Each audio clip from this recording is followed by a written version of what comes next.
ഒരു PSC ചോദ്യവും അതിൻ്റെ കുറച്ച് റിലേറ്റഡ് ഫാക്ട്സ് നോക്കിയാലോ.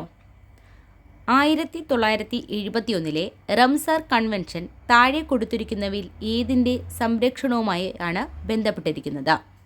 ജൈവ ഇന്ധനം, വംശനാശ ഭീഷണി നേരിടുന്നതും പ്രാദേശികവുമായ ഔഷധ സസ്യങ്ങൾ, തണ്ണീർത്തട ആവാസ വ്യവസ്ഥ, ഓസോൺ പാളി.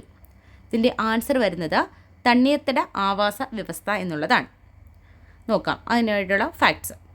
ചതുപ്പ് പ്രദേശങ്ങളുടെ സംരക്ഷണവും സുസ്ഥിര ഉപയോഗവും ഉറപ്പുവരുത്തുന്ന റംസാർ സമ്മേളന തീരുമാനങ്ങൾ നിലവിൽ വന്നത് 1975 ഡിസംബർ 21 ഇറാനിലെ ഒരു നഗരമാണ് റംസാർ.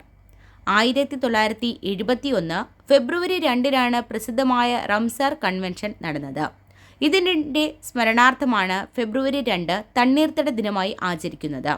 നിലവിൽ 172 രാജ്യങ്ങൾ റംസാർ കൺവെൻഷനിൽ അംഗങ്ങളാവുകയും 2471 പ്രദേശങ്ങളെ റംസാർ സൈറ്റുകളായി അംഗീകരിക്കുകയും ചെയ്തിട്ടുണ്ട്. 1982 ഫെബ്രുവരി 1 ഇന്ത്യയിൽ കൺവെൻഷൻ തീരുമാനങ്ങൾ നിലവിൽ വന്നത്. ഇന്ത്യയിൽ നിലവിൽ 94 റംസാർ സൈറ്റുകളുണ്ട്.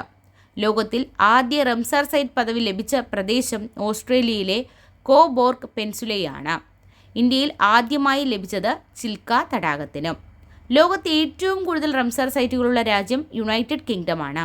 175 റംസാർ സൈറ്റുകളാണ് നിലവിൽ ഇവിടെയുള്ളത്. ലോകത്തിലെ ഏറ്റവും വലിയ റംസാർ സൈറ്റ് ബ്രസീലിലെ റിയോ നെഗ്രോയാണ്. കേരളത്തിൽ റംസാർ സൈറ്റ് പദവി ലഭിച്ച 3 പ്രദേശങ്ങളാണ് വേമ്പനാട്, അഷ്ടമുടി, ശാസ്താംകോട്ട.